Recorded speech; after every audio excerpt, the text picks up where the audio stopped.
Barbie Land is perfect, and everything in it is perfect, and you have perfect day after perfect day until you don't. In a way, Barbie Land is a world without aging, it's a world without death, it's a world without mistakes. Walking into those environments and feeling the kind of artistry and the love and the playfulness, it was so exciting. It's just eye candy, and it's so fun to look at, but it's also beautiful, genuinely beautiful. And there's such craftsmanship and such artistry in all of it. I felt like I was a miniature little doll in the real dream houses. One of the wonderful things about shooting here on all these big sound stages is that we were able to really create that world. The fact that all of this is practical and has been built does a lot for the cast. Walking on and seeing, wow, this is really the world. This isn't like any cul-de-sac that I've ever been on. It's very, very pink. It's a little bit more pink than I've ever seen in my life, but I love just how like glittery and sparkly it is. I didn't realize so many shades of pink existed in the world, but everything is beautiful and everything looks perfectly plastic and perfectly fake.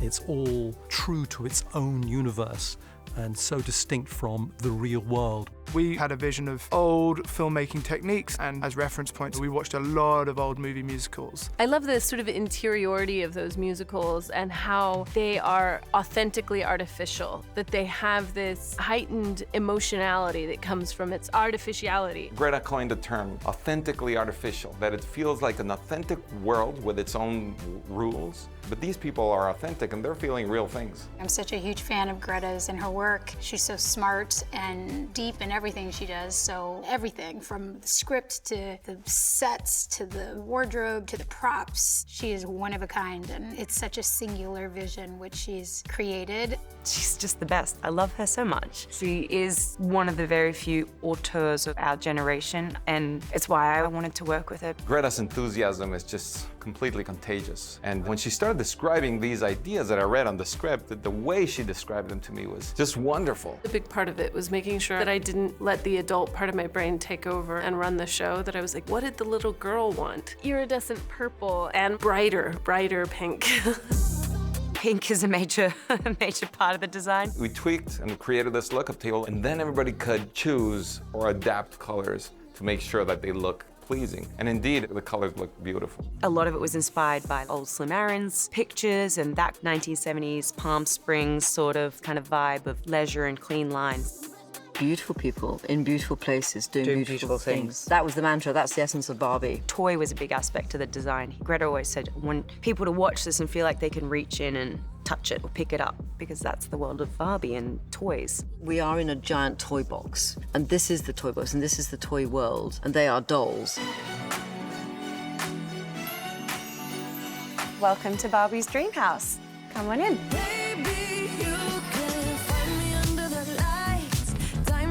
This is my breakfast table and the kitchen. We're in the living room right now. Here's a fun little bar and the slide that goes from the bedroom down into the pool. We had dream houses through the ages, so the first Barbie dream house is the card one. It evolves today to this sort of incredible 3-story edifice that you put together. We have a mixture of things that are physically there, but then also decal, because again, playing into the world of toys, our kitchen being a great example of that. So on the back here, you have just a decal, so it is intentionally 2D, and it's that thing where we want things to be obviously artificial, but still very satisfying. The houses are 23% smaller than real life to get that toy quality, because if a Barbie was to stand in a house, a hand can touch the ceiling. And it's the same as the cars. Yeah. The cars are 23% smaller, because whenever you're playing with a Barbie and you try and put it in a car, it's not going to fit in the car. They have no walls, and that sounds very simple, but everything in Barbie Land is seen at all times. There is no water in Barbie Land. There's no water or fire. There are no elements. There's technically no electricity, but we do need light sources, so don't think too hard on that one. It took a lot of figuring out what exactly are the parameters of this universe. I mean, even things like how fast do the cars drive? Like, not fast, 7 miles per hour. There's like a million decisions.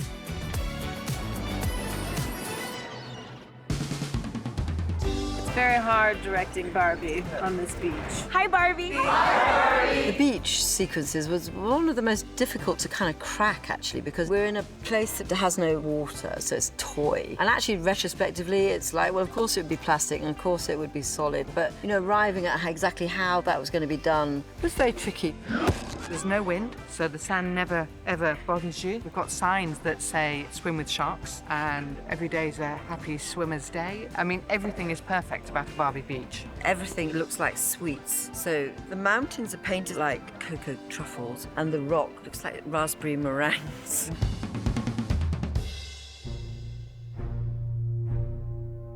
The whole thing about Weird Barbie is everything about Barbie Land was perfect and pure and 90-degree angles and square, and there isn't a 90-degree angle in this house. Everything has gone cockeyed. Welcome to my weird house. There's a couple of crucial references, which were the idea of the Boo Radley house in To Kill a Mockingbird. Oh, you mustn't go near the Weird Barbie house. And also slightly based on the Psycho house, which everybody loves and knows. Weird Barbie's house. It's not molded or stained, it's just been messed with. And that was something, we did a lot of work on that to figure it out how it would be. You have the warm red, yellow, orange scale, and then you have the green, blue scale. Again, no black or no white. There's no black or white in Barbie Land at all. And where everybody has their mailbox, Barbie Margot has the flamingo, and of course, Weird Barbie has Valerie the vulture. Weird Barbie knows everything. We wanted to make her something that we called it Pandora's box. So inside it comes things as simple as water, because there's no water in Barbie Land. And of course, then she also has potato, because this is what they eat. And then we made her these cracker things, and she sort of goes into them and learns to tell the future through them. It's a piece of living art. You walk in and see this stuff and you're like, how did a person think of this? And they did. And it's because Greta has fostered this environment of everyone just play to the top of your joy level and make it the most amazing thing you can. And it's just so inspiring to see what everyone came up with. This is Barbie Oval Office in the Pink House. The first time I stepped on set, I was just in awe because down to every detail, it's Barbie, and the specifics just make you happy, and it makes you feel good to be on that set. It makes you feel like a Barbie. I love you guys. The desk we grained pink, and the first time we saw it, it was an absolute shock. And it was like, oh my goodness, what are we doing? And also the carpet here, which has the Barbie coat of arms on it. We have to do this 3 times to get the pinks right.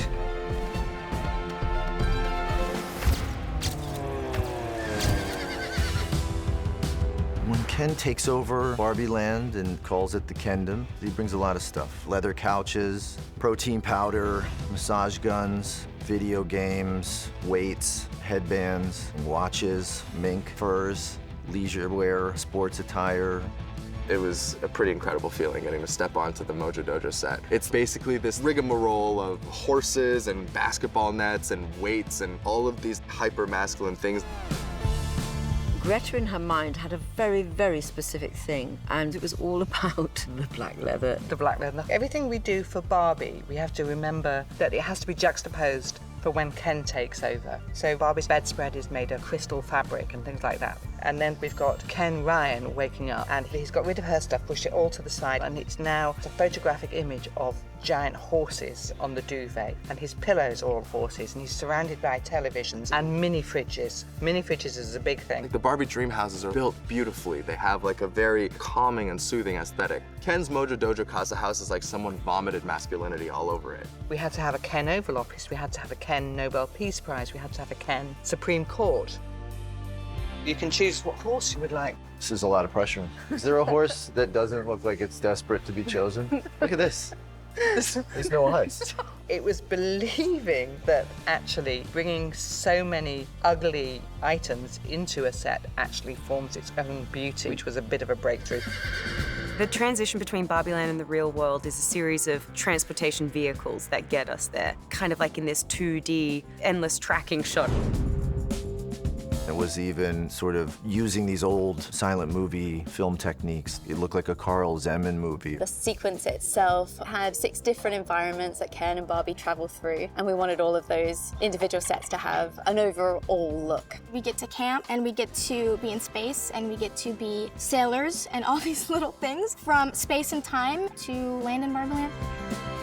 In all of our sets, the vehicle is stationary within the set and the set moves to create the movement. But the camper set is different. It's the only one where the camera moves and our actors are stationary. The transportation vehicles are all very handmade, very tactile, and very clever in that there's all these little layers, but it's all very still flat and 2D. So you might have a boat that's moving while the water's moving. And that's literally like our crew members pulling a rope like this and putting like little bits of cellophane on the water to make it look like it's twinkling like water, and little dolphins diving like that, or a raccoon jumping out from behind a tree, or a waterfall, which is just a shiny piece of material that someone's behind that backdrop literally pulling. The rocket itself is sat on a robot that has a recorded automated move which kind of gently bounces along as the rocket travels, and our actors sat on top of the rocket.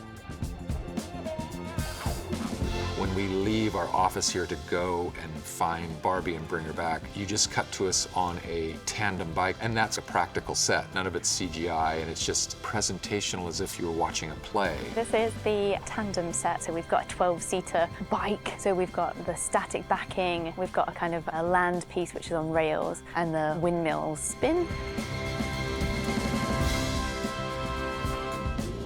The whole thing was meant to be fun. We've been having so much fun. So it's always been a tightrope walk between the creative being incredibly elevated and also incredibly accessible. A lot of directing is done before you even roll the cameras because it's this collaboration with these incredible artists. But it was an extraordinary feat of design, and I'm so excited to have been able to build this crazy, beautiful world that I hope is just like a happiness generator for people. That was great. God.